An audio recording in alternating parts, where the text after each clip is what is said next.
There it is.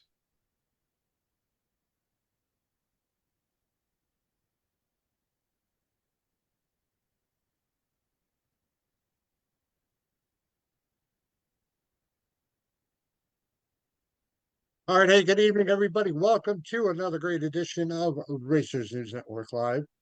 We are very proud in just a few minutes, and we are going to be talking to a very well-known name in drag racing up here in the Northeast. Of course, I'm talking about Mike Fitz. And of course, Pete, he's kind of known. He's known as, I don't know, he's known as something. I've definitely noticed something. He's the teacher man who's doing the videos with his kids and absolutely crushing it. Yeah, So my wife just informed me that I'm slacking with the video, so I gotta get back on it. I got know. to step up. Yep. So, but like I said, our guest tonight, Mike Fitz, he calls Lebanon Valley Dragway one of our favorite places to go to, his home, and looking forward to learning a little bit about his past and present and future in the world of drag racing. So, with all that being said, I'm gonna hand it over to my man Pete. Mr. Mike Fitz, how are you, sir? I'm doing good. Petey, how are you? Welcome to the show. My pleasure. As we were saying before we went live, anybody that's been paying attention knows that my attendance record isn't the best thing in the world. This is 2 weeks in a row for me, which I believe is like a record all in itself. Pretty So damn close to a record. right, it's been a while, and for me to go 2 weeks in a row, it's got to be for a special reason. And you, my friend, are that special reason. Glad to have you here. I appreciate it. We've been friends for a very long time. A minute or two, right? Yeah, yeah. Yeah, at least a couple of minutes. I'm pretty confident. Well, how many years have you been racing at Lebanon Valley, roughly? Um, well, when Vince and Joe and them took it back over, when they started leasing it in 1994, Yep. I switched tracks then and Okay. raced there. My dad raced there in the 60s at times, and I raced a couple of times in the 70s. Yep. There. Now, I want to say I started around the 93, 94 area. Okay. So, yeah, you and I have been pretty much together since the beginning of time as far as Lebanon Valley goes. Long time. Yep. Long time, long More time. than more than 30 years. I was a lot skinnier and had a lot more hair on my head back then. Yeah, me too. Good times. So, listen, 1090 Super Street. You've checked a lot of things off on your list as a racer. You checked another one off this past season. Congratulations on your Northeast Super Street Association Championship. Thank you. Great job. Now, I know that you went from basically just racing 1090 during the divisional to all of a sudden you decided to play with the 1090 guys on a regular basis. And you started pretty much full time, I'm going to say 2 years ago, 3 years ago. Yeah, about 3 years ago, I joined their points, but this is the first year that I raced every one of their races. Oh, it is. So this is your Yeah, first year. yeah. So yeah, I raced probably 5 times the year before and 3 or 4 the year before that. Okay. Very nice. And I also, if my memory serves me correctly, you put together a perfect run this year too, didn't you? And the final round on the last race of the year. Yeah. Good God. And how many perfect runs have you had in your career? That's the only one. Oh my God. So you said I checked off some boxes. That was one that I thought I'd never check off. That's insane. I mean, when you think about how many laps you have down racetracks, Yeah. that your first perfect run, you gotta, I mean, your lap count has to be in the thousands, Oh yeah, well definitely. into the thousands. Big time. Yeah. Good Lord. Unbelievable. Yeah, So people let used me to ask ask me you a how come I question. never had one. And I What's said, that? people used to ask me how if I ever had one, and what I'd say no. They say, why not? I said, well, I'm rarely set up to go the trip zip on the tree. Sure. Very, very seldom that aggressive. It's an accident like that Yeah. time. That Right. was set up that was set up to be about a 5 or a 6 if I hit it. So I hit it a little better than I thought. And then generally the other car in the other lane is what drives how close I come to the dial in. Right. I have happy feet with my brake pedal all the time, too Right. much sometimes, and including that time. I thought I was set up to go about a 90 with a 3. But you can't trust the valley, and I could see that 160 plus mile an hour rocket ship reeling me in. Yeah. The So, yeah, so for you to make a perfect run, you almost have to make two mistakes. yeah, that one I was watching young Mr. Volpe reel me in, and when those guys are in the other lane, you got to be on your toes. Oh yeah. Yeah, boy, you got And that right. I kept watching him in the mirror and watching him, and I was like, I think I'm safe, but you know what? I got a little bit of room, and I tapped the brake. I killed about 5 thousandths to hit it. So Really? yeah, it was going to go a little quicker than I thought. You know the valley, the wind comes and goes. So Oh yeah. Yep. Yep. Wow, that's pretty awesome. I was surprised to see the wind light, and then when I got to the end, and the kid handed me the time slip, he goes, "This was a pretty good one." And I looked at it and I said, "Yeah, that was a pretty good one." Yeah, it's about as good as it gets. That's awesome. Unreal. So, Mr. Fitz, where did drag racing start for you? Well, I'm told, or my dad told me once when I was young, that I was at Connecticut Dragway on opening day in 1961. I would have been 5 years old then. Yep. So I don't recall it at all. I remember sometimes in the early 60s when we would go, when my dad raced, oh, he had a 63 Chevy, I remember. He probably had other ones before that, but the first cars I remember him racing was a 63 Chevy in C modified production. And then he had a 57 Chevy wagon he ran in C modified production. Yep. And then switched it back to like E stock after that. So we'd go, I'd say once in a while in the early 60s, and then by 63, pretty much every week. And Yep. then he'd go to Lebanon Valley. We went to South Glens Falls. Um, Not sure. I think he went to Dover, but I don't believe I was ever at Dover with him as a kid. And then Yep. by about 1966 or 67, um, him and my mom started working at the track and racing. And when And you say at the track, you mean Connecticut Dragway. at Connecticut Dragway, yeah, my Okay. dad would work in tech in the morning and then race in the afternoon. Oh, wow. And mom would at first just race. In fact, 1967, they used to have a 67 Chevelle wagon, 327 4-speed, Yep. that they would tow the 57 Chevy wagon to the track with, and mom would run the wagon, the Chevelle, The Chevelle, yeah. in pure stock. And she won every week in 1967 except one. And the one she didn't win, they turned a tree on when she was pre-staged and she wasn't staged. And Really? most times she was winning on hole shots. Most of the times the guys were quicker than her. And Yep. it was making them crazy that a woman was beating them. And they couldn't figure out how she was going slower or beating them. And then by the late Wow. 60s, I was helping set up timing equipment. I worked there, handed out trophies when the time slip machine, which inevitably broke every week. Yep. My brother and I would run time slips back and forth from the timing tower down to the return road and Right. hand out trophies or do whatever, help set up the timing equipment in the morning. So kind of got baptized by it at a young age. And it was pretty funny. Setting up the timing equipment was an interesting job. It helps a lot knowing how stuff works. Oh, yeah. Yeah. You're racing. And I think I know what rollout was before there was a word for rollout. Sure. Yeah. Sure. And obviously your mom knew that too, which is how she got better reaction times the most. Yeah, it was pretty cool. There was one about, oh God, probably 20 years ago now. I gave her a Christmas present that I made for her. I found that old article from Drag News where her and my dad had both won on the same day. Oh, wow. And I made a copy of that and then plastic and then put it I had mounted on a plaque and I gave it to her for Christmas. And the note that said, I still remember who taught me how to do this. Oh, wow. That's awesome. She Yep. must have got a kick out of that. Yep, she did. Very cool. So you guys were at Connecticut Dragway right up until the end. Am I right in saying that? Well, Connecticut Dragway ended after the 1978 season. 1979. 78. I don't know why I thought it was 80-81.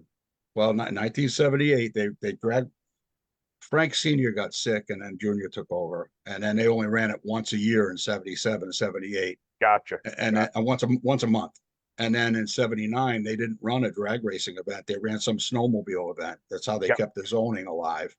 And then it was closed. And we put my race car, my dad and I put my race car in the car show Yep. in Hartford with a sign that said, help bring drag racing back to Connecticut this year.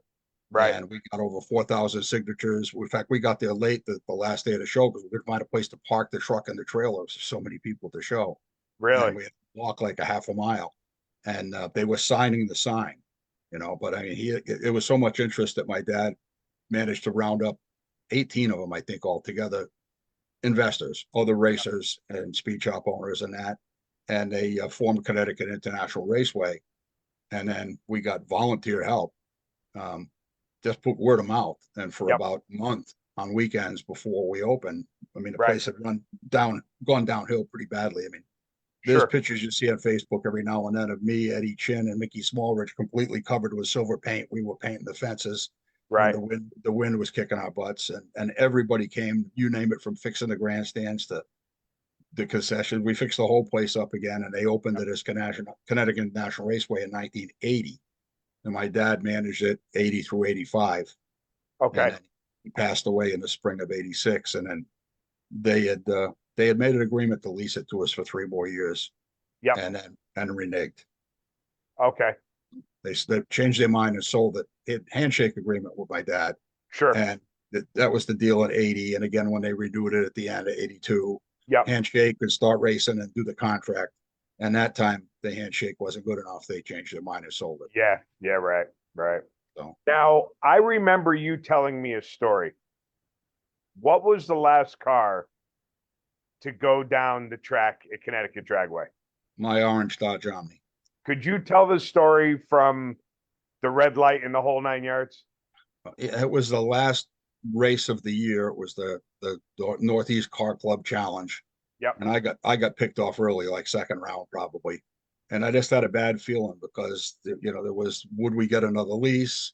The town was trying to pass a noise ordinance. They were building those houses nearby. I just had a bad feeling that there was too many things stacked against us. We might not be back. Yep. So I didn't load the car up. I waited till they ran the final round of the last race, and then I went up to make one last time shot. And I want to say it was 5,000 red.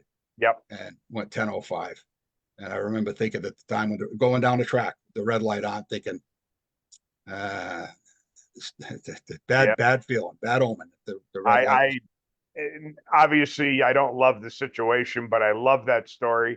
You told me that story probably 15 years ago, and it's always something that just stuck with me. Yeah. That you were the last one down the track, and I remember you saying that it was a red light and like you were too early, and I like was the gone. track Yeah. was closing too early, and I was gone too soon, and I was afraid the track was going to be gone too soon. exactly. It turned out that was true.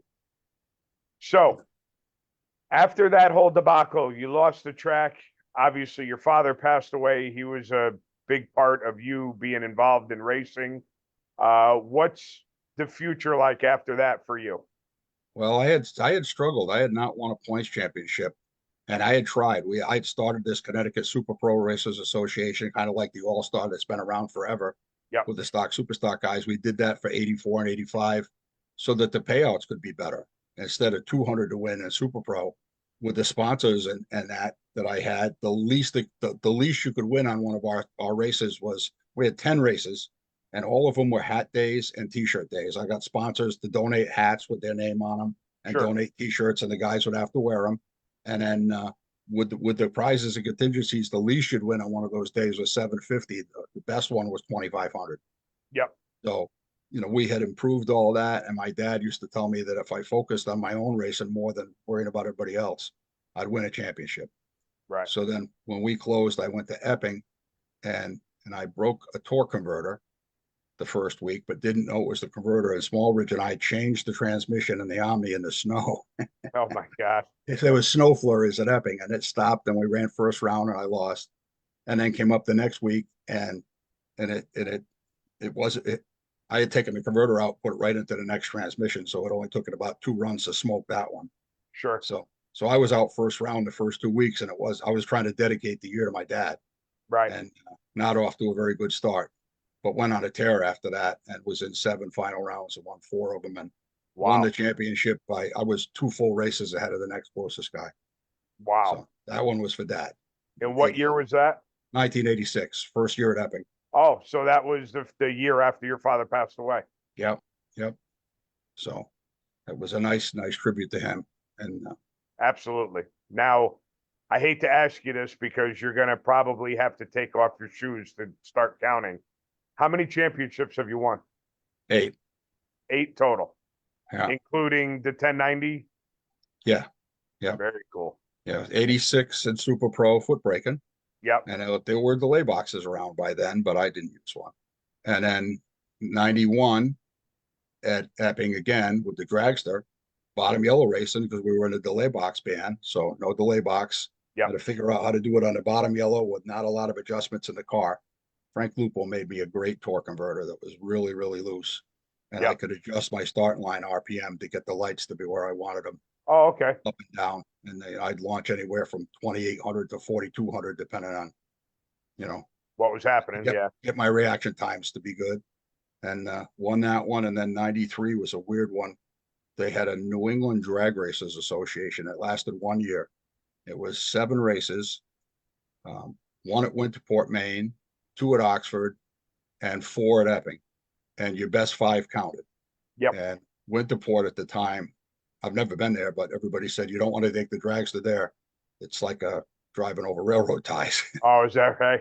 That's Yeah, and a long everything time was ago. hardtail back then, so you must. Yeah, hardtail, yeah. Right. And so I skipped the Winterport one and skipped the first Epping one. And then the first one at Oxford in the short shutdown, I broke the chassis there, Did you really? bouncing in the shutdown area. Yeah. So I think I got whacked first round at that one. I went a couple rounds at the next one. And the last 3 were at Epping. And I needed to win all 3. And the guy I was chasing in the points was Ray Sawyer, who was eventually a national champion of super gas. He Oh, was wow. in 93, he was the New England Dragway super pro champion. Yep. But that was separate from our program. Right. I needed to win the last 3 races and I won 2 in a row, going into the last one. He had to go out third round, then I had to win. And I was pacing around. One of my friends said, "What's wrong?" And I said, "Somebody's got to beat him this round." And we were on a ladder. You couldn't follow him the line. Right. You know, I said, he's got to go out right now. And my friend said, "Don't you got to win the race too?" And I said, "I'm going to win the race. I had a dream I'm going to win the race. Let's be very clear. He's got to go." I'll So do my part.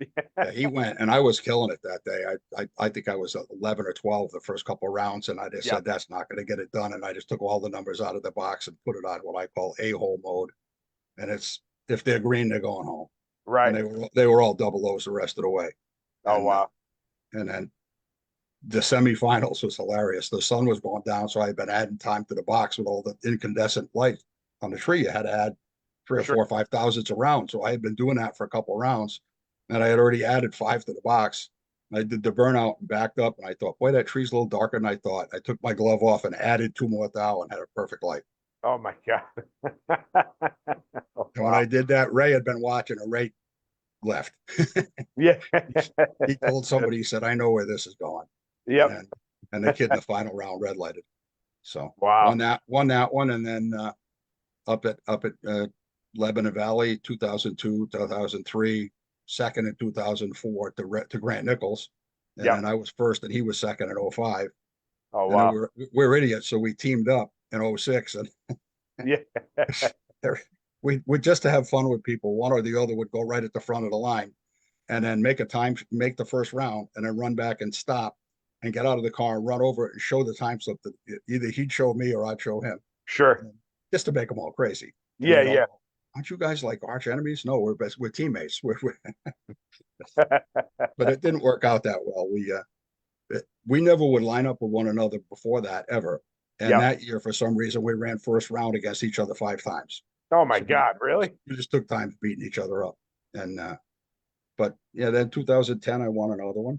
And now so that was 7, and then this one was 8. Wow. Very cool. Very cool. So how do you like the 1090 racing versus all the other stuff you've done? Oh, I like it a lot. It's I'd like to not go on a throttle stop if it ran 1090 by it. That's interesting. It's I'm getting kind of old, and people ask me all the time, "What was the cruise RPM?" And I'm like, "I don't know." Yeah. The thing goes brrr, and then it goes back to full Yeah, throttle yeah, again. exactly. And It I was never less than managed full to. throttle, I can tell you that. I never managed to look at it long enough to see what it was when it went on the stop and came off the stop. And Right. the people that are trying to help me, they shake their head, and go, it's Uh, interesting. I like it because it's heads up, so that I like that part of it. sure. Pro tree, I'm a little better at the pro tree than I am at the full tree at this stage. Yep. My eyes are getting old. And one of my friends said, "How come your delay box? It should be 1 second apart from the full tree to the pro tree, and Right. it's 100th different than that. Yep. I see the pro tree better for whatever reason. Yeah, well, I mean, I could go back to when the shit gets bright, you let go. Three bulbs lighting up at the same time is a lot brighter than one at the top. Yeah, apparently my old eyes pick it up a little quicker because it's Yep. an extra 100th of delay for that. Yep. And yeah, Very cool. it's interesting. And then they're even with the fast ones, they're never that far back. Sure. Um, with my 5 mirrors, I usually can find them pretty quick. Yeah, right. Sometimes the dragsters get lost, even with all those mirrors, I can lose them. Yep, yep. Very cool. What's the future hold for you, sir? Well, last year was supposed to be it. I was going to retire after last I year, remember that. getting old and trying to lose some weight so it'll be a little easier getting in and out of the car. And Yep. the part when you're in the car is the fun part. It's all it has to go into getting it ready, and a lot of my friends help me, and I appreciate that. But I'm wearing them all out, so decided to try to race it one more year. I'm gonna try to run all 8 of the Super Street races in the divisional. Yep. Signed up for Super Pro points. I don't know that I'll race all the races. I may. We'll see. But nowadays, when it's 45 or 95, I'm not doing it. I'm just Yeah, my son is very excited about going on opening day, and I don't ever want to steer people away from the track. They need the money just like everybody else, but I got to tell you, freezing my ass off in the wind and it's just not my idea of a good time. yeah, that's the thing. It's supposed to be fun, and when it's 45 out or 95 out, there's no part of it that's fun anymore. Exactly. Yep. Yeah, yeah, Yep. that's part of this car would go quite a bit quicker than it does now. I got weight in it. I shifted early. I keep it above 10 flat, below 135 to one layer jacket instead of Sure. three, and fire pants. I wear them at the divisional, but that's the only time they make us wear them. I stay Right. above 10 flat, so you don't have to. Yep. And don't like the neck collar. All the things that make it miserable when it's 95 degrees outside. So Right.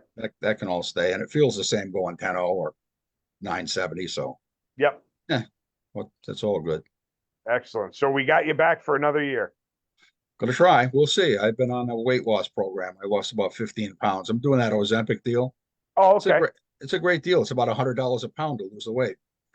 Nice. It's not covered by insurance, so I'm going to do Yep. that for a while, and it makes you not hungry, so that's good. It's helping me not eating junk, and I'm losing weight. So I'm Yeah. thinking that may help me make it through another year.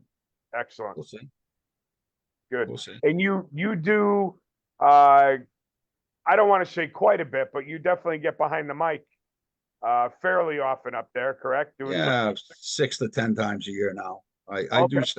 do. It was Saturdays on weekends when we had points in Super Pro, but Yep. now that I'm doing Super Street, several of those are on Saturdays. Sure. So it's 1 or 2 times a month. Yeah, it's fun. I get a kick out of it. I get to torture my friends. Nice. I like it because whenever you're announcing, I'll bring people to the track that have never been there before. And I'll play like the big shot and I'll shoot you a text while you're announcing and you'll say something over and it makes me look like I'm the president of the place. But yeah, it's good to know people. It's pretty funny. It is probably during the course of the day, I'll get 8 or 10 texts from people. Either they can't Yep. hear a speaker, or did they call my class, or can I say something funny about somebody, or it's somebody's birthday, or Right, whatever. right. So that's good. It makes it interesting. They try to help get through the day. I remember one time I was actually useful and someone lost their pilot chute. And I was up on the hill and I had a bird's eye view at it and I text you and you threw the red lights and and stopped Okay. them so they got them. Yeah, that was probably the only useful thing I've ever done. But That's all good. We something's get, good, right? Something's better than nothing. you know, the guys that sit down there and try to watch what's going on, they can't see every square inch. I mean, they see the big stuff, but they don't see stuff like that. Well, and So, that's the thing, being up on that hill like that, you yep. get a much better view, whereas someone down on ground level can't see certain things. And it's amazing how many times something will be in the middle of the track and a racer will turn around and pull off and tell the time slip person that Right. there's something on the track, and Yep. it could be a wrench or who the heck knows. Yeah. Small stuff, the big stuff they see, the small stuff not so much. And Sure. they Yeah, always without wonder a doubt. how come nobody spotted that before. Well, you're right out on the track. Yeah. You drove right You're by it. looking at the cones as you're going down. So you're pretty much staring right at it. Yeah, it's pretty fun. It's interesting doing the announcing. You got to be careful with some of it, like the slower cars have radios in them, so you can't say what the reaction times are. In fact, I Yep. did it the last time I did a divisional. They let me do super gas, and you were having fun with me about it. Going, were they Yep. letting you give the reaction times? Yeah, why? You know, these guys all have these radios in the cars, right? So, oh, they like the slow cars on Wednesday night or on Saturday then. So Yep. you Yep. can't say it at all because they're all cheating and listening. Okay, Right. I got it. Yeah, it's definitely the divisionals are, they tend to be, I'm trying to think of the most politically correct way to say it, but I was gonna if say, if there's I a can tell way, he's choosing his words. if there's a way to gain an edge, you'll probably see it first at a divisional, Okay. or you'll see it on a Wednesday night street night, Oh yeah. Class and that's racers, yeah. it's just nature of the beast. Yeah, I used to help a guy in the 70s that had a modified eliminator car. And he used to say there's two kinds of racers in this class, cheaters and losers. And Yep.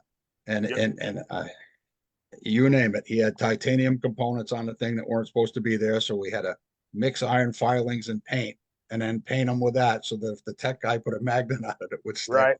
The acid dip doors when you weren't supposed to be doing that with styrofoam glued on the inside. Yep. Okay, I get it. I get it. But, Yep. There's what do they say? You don't have to be a rocket scientist to drag race, but there are rocket scientists that do drag race. So yeah, there are yeah, people that definitely know their stuff. That's for sure. yeah, yeah. I don't use much of the fancy stuff. I'm old school. I know I raced a guy with one of the over $100,000 car once, and one of my buddies was my buddy Denny Boyle was up on the hill, and I picked the guy off, and he used to download that one with a few expletives afterwards. He's a piece of work. Oh yeah. I was on a tear one day. I went from 15th place to first on the last day to qualify for the bracket finals. I had to run the table. The first place guys had to lose first round, and all the rest had to lose in the right order. Yep. And they did. In about the fourth round, then he came by and he goes, "How far up can you go?" I said, "Well, there's two left that have to go out right now, and I'm racing one of them, so I got to take care of my business. If the other Right. one goes out and I win, I'm in a three-way tie, and then there's a shootout for the race of champions." So he goes into the grandstands, and they're announcing all the possible ones that could end up in first place, and they announce everybody but me. Yeah. And then Denny goes, for the crowd that's sitting there with him, think they forgot one. And then he says my name and a couple of people. So no, he's too far back. And about 30 seconds later, the announcer said, there's one other possibility. Yeah. If he runs the table and wins, it'd be a shootout. And then Denny's funny. He goes, my rent's $1,000 a month. Which one of you wants to take a bet that Mike's going to run the table and win the shootout? I got $1,000 right here, and he pulled it out. Who's paying my rent for me this month? Nobody would take the bet. No one would take the bet. That's pretty impressive. I would have took the bet. I wouldn't. I would have thought that wasn't going to happen, but it did. It was pretty cool. Yeah. When it's meant to be, it's meant to be, right? Yep. Yeah. Awesome. So now is the time of the show where we let you give a shout out to the people that help you and make things happen. Because knowing you the way I do, I know that you would love to do that. There's a whole lot of them. So just for this year, for the Super Street deal, I mean, there's been some that have been helping me right along. My buddy Steve Canfield helps me a lot with converted the car to alcohol 4 or 5 years ago, and big thank you to him. He's kind of my guru. I text him time slips during the course of the day at times, especially if I think something movie's happening.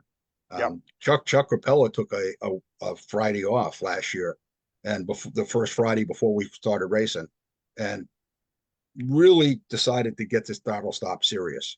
Yep. That you know me for all these years. I mean, oh God, for the longest time, I had what we called it the Reebok throttle stop when I had the dragster.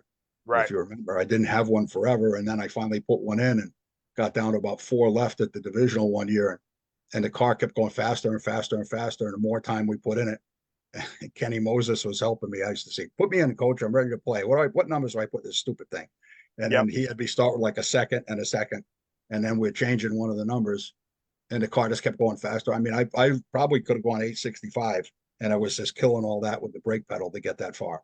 Right. And we couldn't figure out. We thought the converter was running up on the converter. It wasn't until the next race that he came over, and before I changed the numbers, and he goes, looked in, and he goes, "Is that the numbers you had at the last race?" He goes, I said, "Yeah, why?" "You got them backwards."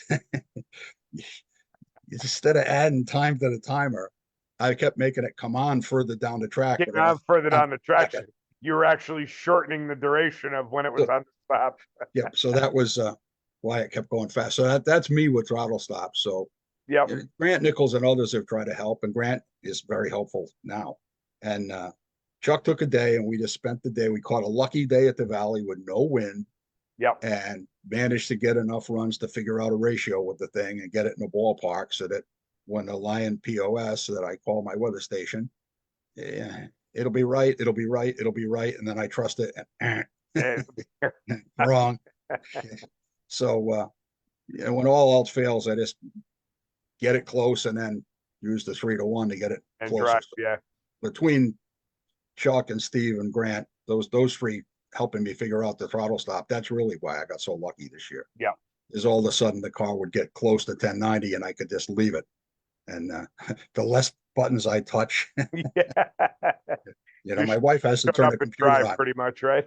Yeah, she has to come turn the computer on for me. I can't spell computer. If you spot all the letters, give me all but the C, I still can't do it. So me and computers and throttle stops. But those guys help a lot. And I mean, the Pilbins help get my Dave Jr. services my car for me every winter now. And Yeah.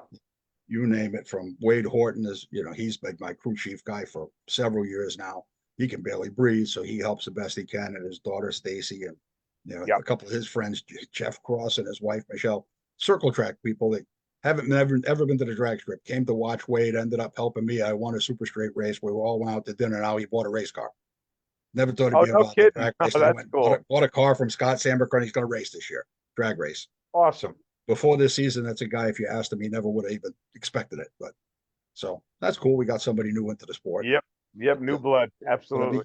I'm sure if you basically, I mean, at the banquet, I said, well, pretty much everybody in the room helped me get up here for the championship. So thank you to pretty much everybody in the room. Yeah, right. Now, pretty much everybody at the track, they'll come over and help out. Scott Sammer could come over one day, and he said, "What can I help you with?" It was like semifinals. I said, "I'm just running out of gas." He said, "What kind of gas does it burn?" I said, "No, the car is good." Oxygen. I'm tired. I'm old and tired. Got 1 or 2 rounds left of me, and that's it today. Yep. Yeah, it's at this age it gets interesting. We won the night of fire at final round at 1:45 in the morning. Oh my God. I was ready. I would have been content if I got picked off at about 9 o'clock and went and cooked my dinner. Yeah, Put the car in the box. But we kept going rounds. And, okay, let's just do one more and see what happens. Yeah, right. It's cool. And how's your wife doing? She's good. She Does- prefers kayaking to racing these days. Yeah, well, yeah. She's smarter than me. Yeah, exactly. Does she still come up and race the car once a year? Nope. Doesn't. No, she was. And then about 3 years ago, she was supposed to come up, and we had the car ready, and then she blew her knee out, had to have knee replacement. Yep. And then the following year, just about the time she was supposed to drive it, she did something to her shoulder and had to have shoulder rotator cuff surgery. Yep. And messed it up badly enough she had to have it right away. And last year I said, okay, I can have the car ready to go for you. It takes a day. Your helmet is aged out and you need a Yep. Hans device. What do those cost? And when I told her, she said, I'm not spending that much money to this race once or twice a year. Right. Okay, well, the car will be in the trailer, and you tell me you want to race, and I'm sure we can borrow a helmet and a Hans, but use my helmet if you want. Right. But she might. You never know. That's why it sits in the box. It doesn't eat anything sitting in the box. Sure. So it's just a matter of putting fluids in it, priming the oil system, and fire it up. Yep. Hope there's not too much rust on the cylinder walls that the rakes Yeah. can't fit it all. Yeah, right. But I'd love to have her back. And she says I can't keep up with one car, never mind two. And I said, well, that's fine. You can race, and I'll follow you around on the golf cart. I'll just run Super Street, Right. and I'll do that on Saturdays, and that'd be fine with me. But I think she just prefers the kayaking right now. Yeah, that's okay. That's her happy place, out in the kayak, out in the ocean. Something to be said for being in a big puddle of water when it's 95 degrees out versus a fire suit, right? Yeah, she's very supportive. If I have a shitty day, she's right there. Yep. She's got my back all the time, and yeah. And then really, I was done last year, and she was the main one saying, "You're not done. You're not going to be done." In December, I was in Florida. I towed Grant's trailer down there to Immokalee. We went for 3 weeks, so I got to be his crew chief, which was really cool. Yep. And everybody said, "You got two alpha males together. You guys are going to be arguing all the time." Yeah. And he the happiest thing for him is we didn't have a crossword the whole time. It took me a couple of races to get used to him, Right. because I want every piece of information there is, and he doesn't.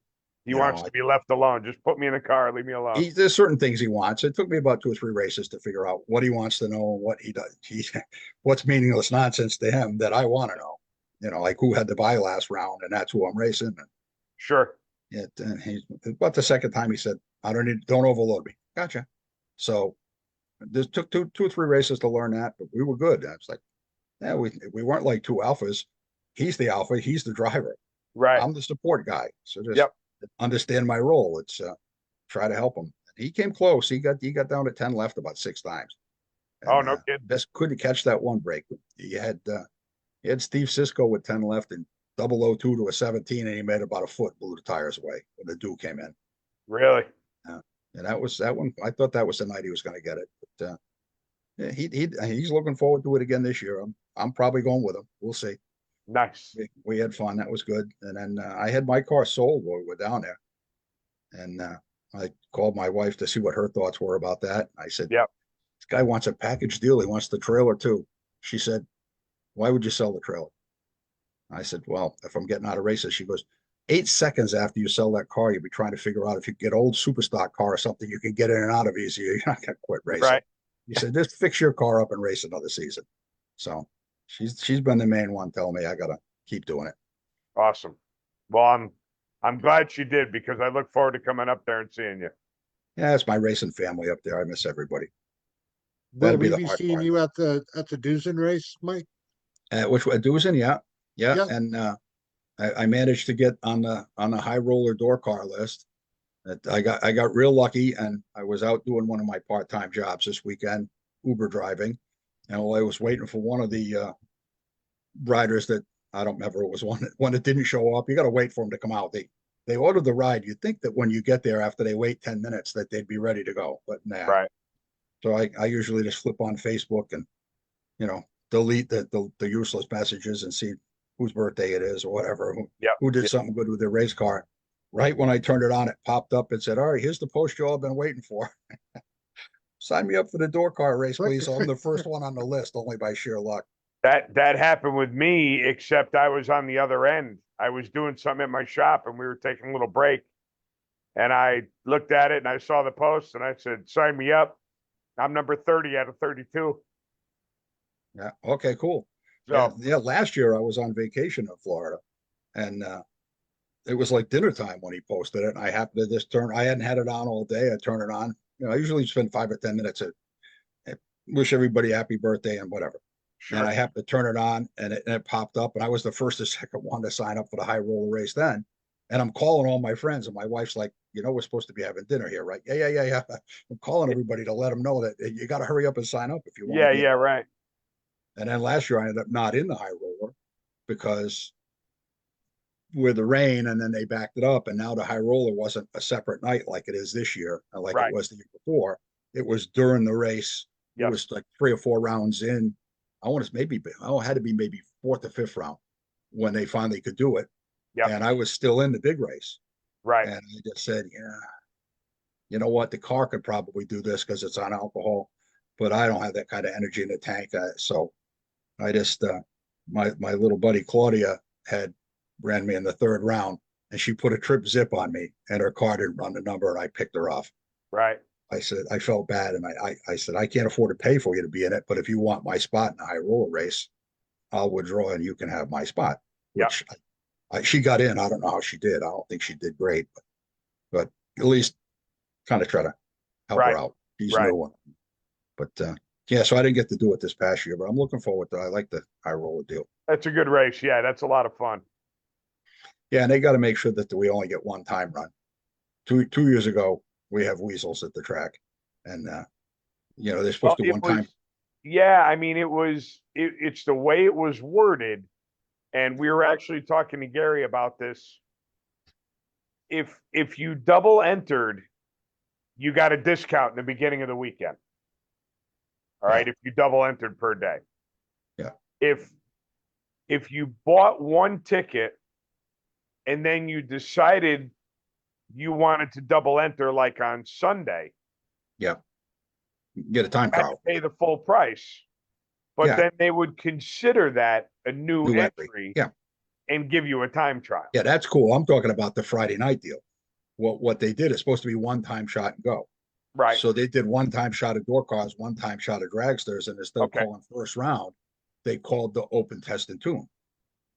So half the guys that took the time shot went and took a second time shot, and I went to both. I said, "Listen, I know you guys are running around crazy, trying to put the race on, but we have weasels over here.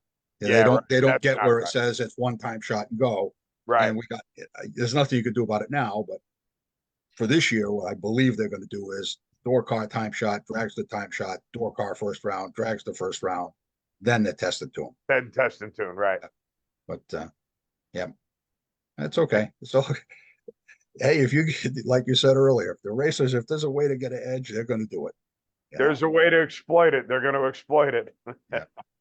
They will make, but black and white makes gray, and they'll make it gray as much as they can.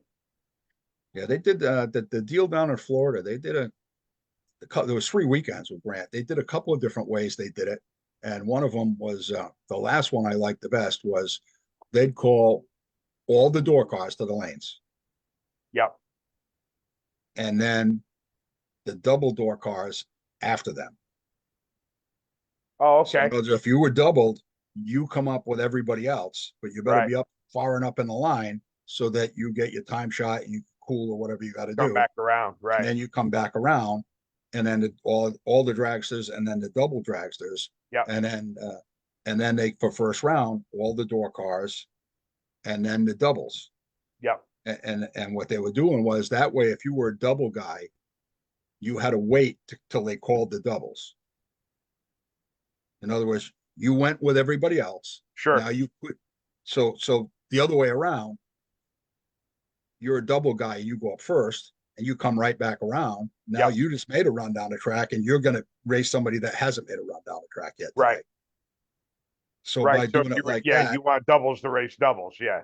Exactly. The guys that have already had a run race the other guys that have already had a run instead of rushing right back. And now you've got a time shot, and your car's gonna, within reason, right? You got a much better chance. And enough of them complained about it that they went to that format, which I thought really worked well and much fairer. Yeah, that's pretty cool. From spectator's point of view, watching that show, if I was racing it, I would have liked that better. Right. Especially, I'd be single entering, so my wallet's not fat enough for that double stuff. Yeah, I know. But, yeah, the first year I went to the Duzen, I double entered both days, and it's one of those. Yeah, I'm double entering. I want to race. Let's go. And then they give you the total, and you start writing out the check, and it's like, holy shit! And they are very reasonable as far as what you get for what you pay, but it's still a big nut to crack. Yeah, and the way they do the buybacks down there is better as well. One of the guys that was with us was, he got picked off and he was waiting for the buyback, paid the money for the buyback, and he's waiting. He said, when are they going to call the buybacks? I said, I don't think they're going to call the buybacks. So what do you mean? I said, they do buybacks differently down in the South. I said that the word buyback means you're buying back. you're not going to have a consolation round against the other losers. Right. When they call the second round, you're going up with them. You're in the So second basically, round. you Right. run the whole set. You run the first round twice, Right. basically, Right. because now pretty much everybody buys back, so you're going to run the whole thing again. But you're Yep. not the way we do it up north. And years and years and years ago, when Steve, not the year before Wayne, not managed the track, I got him to do it the Southern way one time at our King of the Hill. I said, "This is ridiculous. You run the first round, you win, and then it takes 2 hours to run the round. You Right. sit and wait and wait and wait and wait, and now they run all the losers against each other. Right. Yeah, and then you call us all back together. And you know how many times I've gone up and I got a 2 hour old time slip, and I get a better reaction time and I break out a ton or I'm slow, and Yep. somebody that's got I don't care what weather station you got, I'll take that 15-minute old time slip every time. Yeah. Right. So the losers have the advantage. Yep. And I said, down south, you don't get the consolation confidence building run.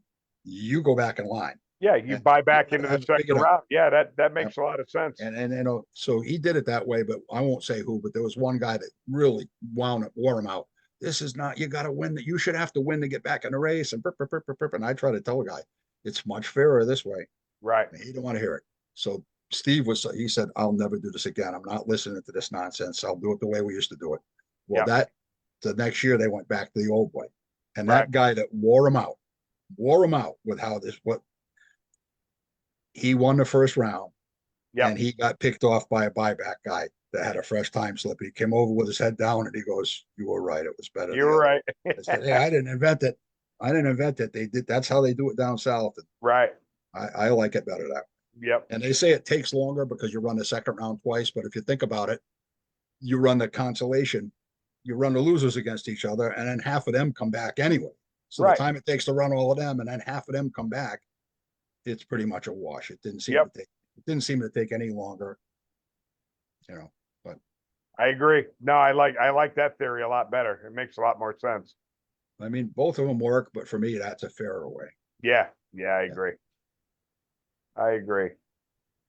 Well, Mike, we appreciate you coming on tonight, my friend, and spending about an hour with us. Okay. Thank you for the history lesson, and we look forward to making more history next year, or this year, I should say. We'll see what we can do. Last year was pretty lucky year, really. The Super Street deal, especially. Yep. And they were joking with me at the cookout about nobody won 5 of the races before. Right. And I was smiling, and one of my buddy Kenny said, "What's so funny?" And I said, "They're not doing the math, bud." He goes, "What do you mean?" I said, "I lost the first round on the opening race, Yep. and I only lost one round of competition the rest of the year by like 0.003 of a second. Imagine that. I won like 18 in a row rounds, and you know, we won a race, then we got rained out. Thank you very much, by the way. You paid me $50 to be the #1 qualifier for one of them. I appreciate that. Hey, you earned it.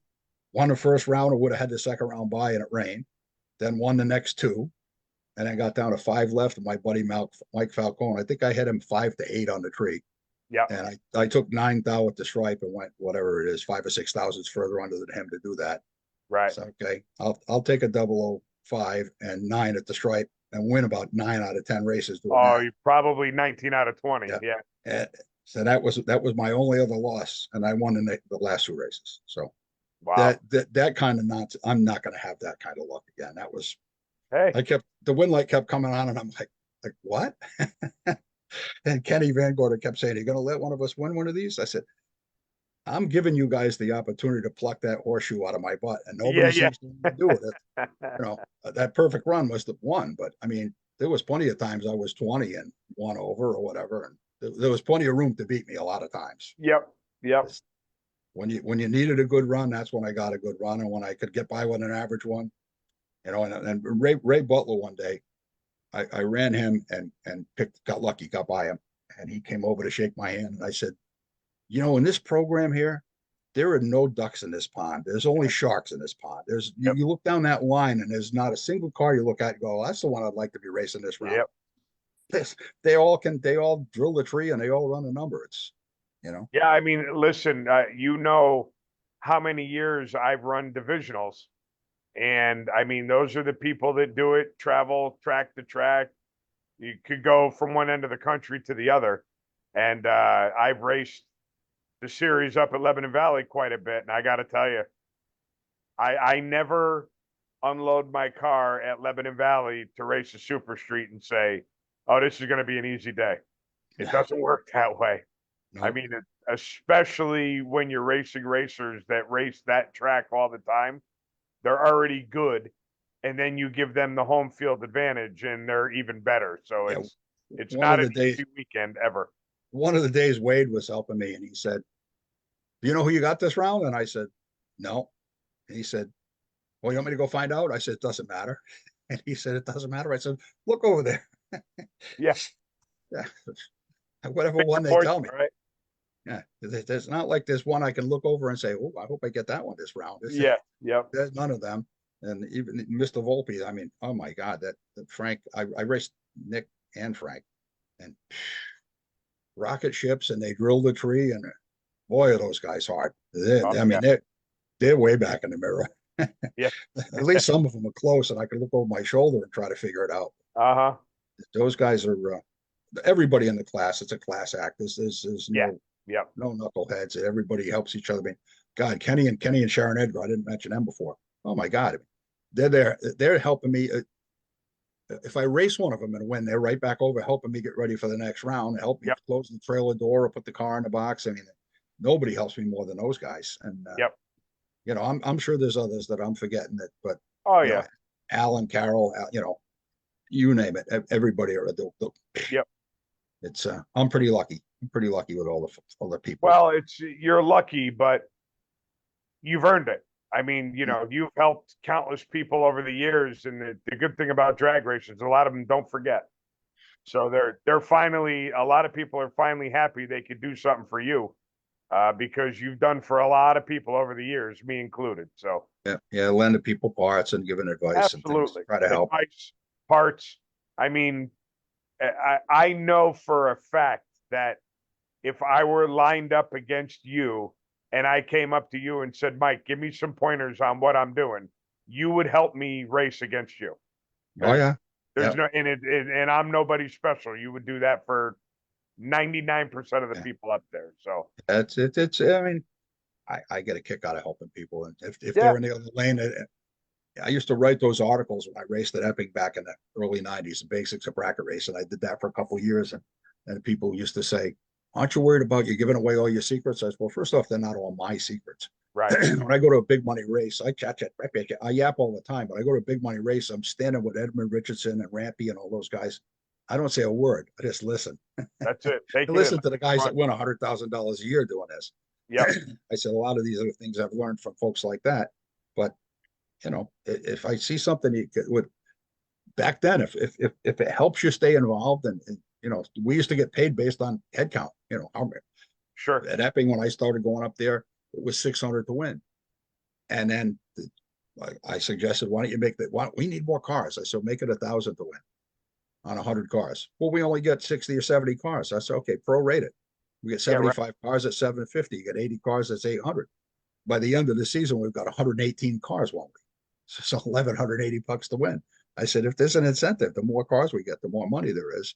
And I mean, this last year, I had a friend that was struggling with a dragster. He said, "Man, it hooks good in the spring and it hooks good in the fall." But he said, "I couldn't get the thing to repeat during the summer." And I said, "I'll bet you the compound on your tires is D05." And he said, "What?" I said, "Go look at your tires and tell me what the compound is. It's going to be 05." Yep. And he said, come over. He goes, "Yeah." I said, "That's the softest compound." I used to win championships with the dragster. I had 05 compound that I would use for the first 3 or 4 weeks of the year. Then I put Yep. the sixes on for when the track got greasy and the harder compound. And Right. then about the second week of September, I put the fives back on it. Fives back on. That, Yeah. that's why it worked good in the spring and the fall. They're gooey tires and they like that weather. Sure. In the spring, when the track is greasy, you need the sixes. Yep. He just looked at me and he goes, I said, the sixes will work pretty good all year long. The track gets marginal in the spring or the fall. It'll like the fives better. Right. Yeah. Yeah. Look, I mean, that's, the little things matter. yep. Yeah. Yep. No doubt. Good stuff. Well, thank All you, right, Pete. Mike. Listen, you enjoy the rest of your off season because the on season's coming quickly. About 3 weeks. Yeah, we got volunteer day on April 19th up at the track to help clean the place up and get it ready. I had every intention in the world of coming up there, but we're going to be in Florida. Okay, That's our cool. spring break for school, and we're headed down this Friday, and then we're coming back. I'm actually driving the motorhome back Easter weekend. Oh, cool. Yeah, But one of the things that'll get done that weekend is last year, me and Herbie and Al and Kenny, they'll give us a couple of golf carts and about 6 cases of paint, and we'll go out and measure everything. We'll start in the backfield, yeah, and we'll paint all the lines like they'll just exactly how they'll be for the divisional. gotcha. So that way, if you're there for the season, put your white left side on the white stripe, the pit to the right. If you're going to run the divisional, you'll be between the lines, and you're good. You won't have to move. And Right. it's kind of a courtesy for everybody. And then once we finish the backfield, we'll kind of touch up the lines over closer. We do everything but the pavement, pretty Yep. much. But that's for if anybody that's listening, and that's part of why Wayne doesn't want anybody bringing stuff in. He wants us to be able to paint the stripes down so Sure. that we can get as many, because lately there's so many cars, it's hard to find pit spaces. Right. So people got to kind of tighten up and get them between the lines. And Yeah. Yeah. happy. No doubt. But yeah, that's my job. I'll be There painting you stripes with Herbie and Al and Kenny again. So, and then Excellent. hopefully we race the next week. So Yeah. all Excellent. good. Well, All thank you right, my guys. friend. Enjoy your evening, and we'll see you in a couple of weeks. So no derogatory comments. And a couple of people say they were going to be on here posting little comments for you guys to tune me up during my. He monitors the comments. Okay. Oh, yeah, let me back up a little bit. Christy Pascal said, and he can, bleh, and he can stomp on you too. He showed me. I'm assuming he may have meant stomp on you. Okay. That's what Who's going you to be? did to him, I guess. Yeah. Who's going to do that to me? No, I guess you did that to D. Pascal. Christy Pascal. Chris D. Oh, Pascal, you raced him? Pete who? Chris D. Pascal. Oh yeah, I raced him at the Tommy divisional. D's son. The year I won the divisional, I raced him. I got lucky. He gave me a break. He was the only one that he put a 4 to my 20. Grant Wow, Nichols, how the hell do you remember that? that was pretty funny. That Grant Nichols was trying to help me, and he came over and looked at the timer in my car, and he said, "That's a number you're going to run a timer?" And I said, "Yep." You know they're all breaking out, right? Yeah, I know. I'm listening. And Waffy went on a scooter. He came back a couple minutes later. He looked and he said, "You didn't change the number."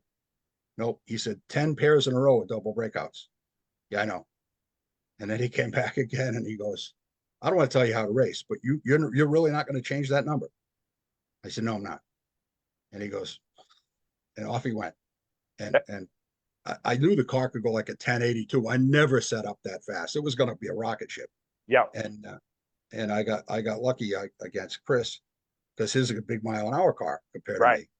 So I knew I had to kill all that number, and I just said, I'm going to try to get out there and get him in front of me. That's pretty much bounced the front end a couple of times and then buried the brake pedal.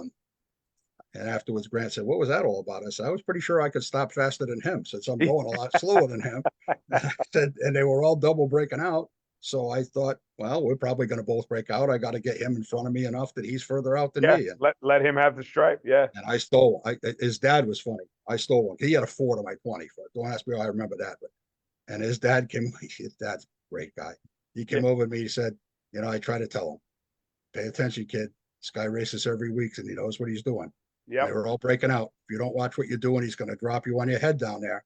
And he said, and then what did you do? You went right out and you did that exactly right to him what I told him you were going to do. He said, "I still love you, but not as much." They're great people. So, Oh, yeah. Chris owes me one, and I'm sure he'll administer it on me the next time we race. He has 2 comments. He said, first off, Mike is the man.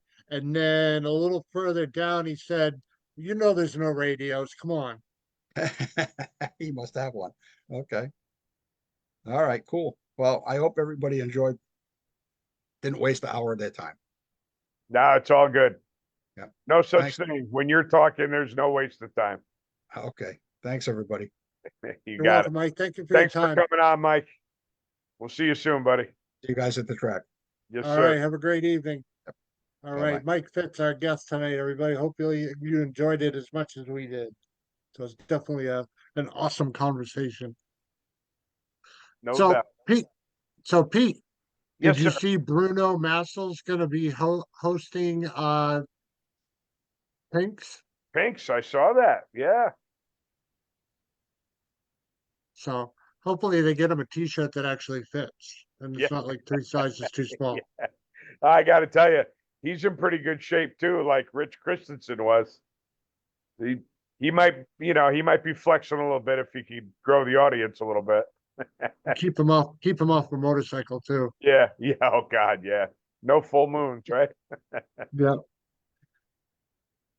Good stuff. All right, Bye, buddy. guys.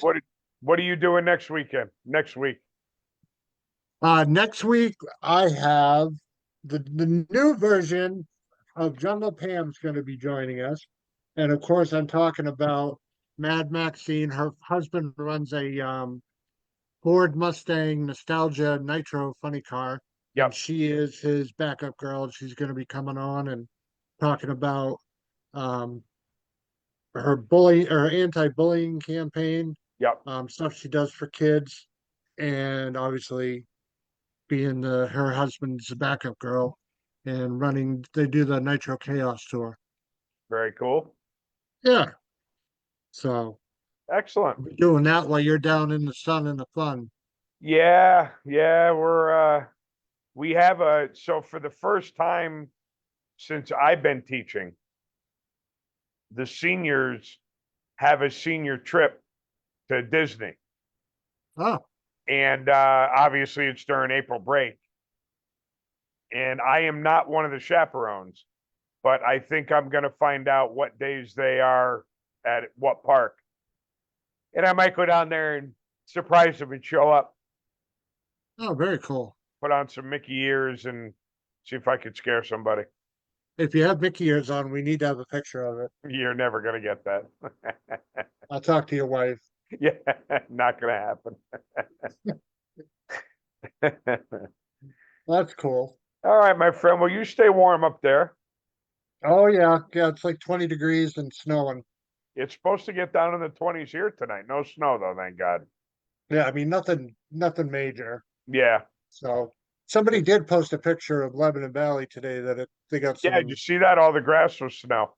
Yeah, all the grass was covered And over. then So down here, I heard early next week it's supposed to be in the 70s. So lucky it's that you. time of year where Mother Nature's a little bipolar. It happens. Yeah, she doesn't have a clue of what the hell she wants. Yeah, yeah. So when you're bringing the camper home. RV is coming home. Nice. Looking Good deal. forward to it. Good deal. Well, have a great time, and obviously I'll talk to you, I'm sure. Yes, sir. And want to thank Mike Fitch for coming on and hanging out, and Yep. it was a great conversation. Yeah. He's So, good people.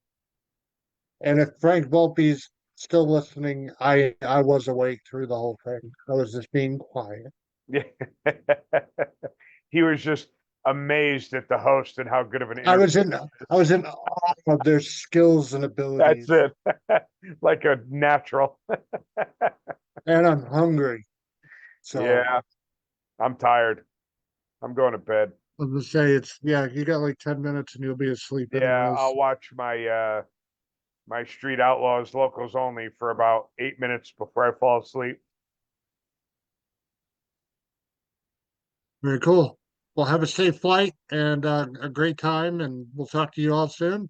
Appreciate you. Everybody, thank you for tuning in, checking us out live. Like I said, Mad Maxine will be on next Tuesday night with me, and I'll be talking to her about Nostalgia Nitro Funny Car.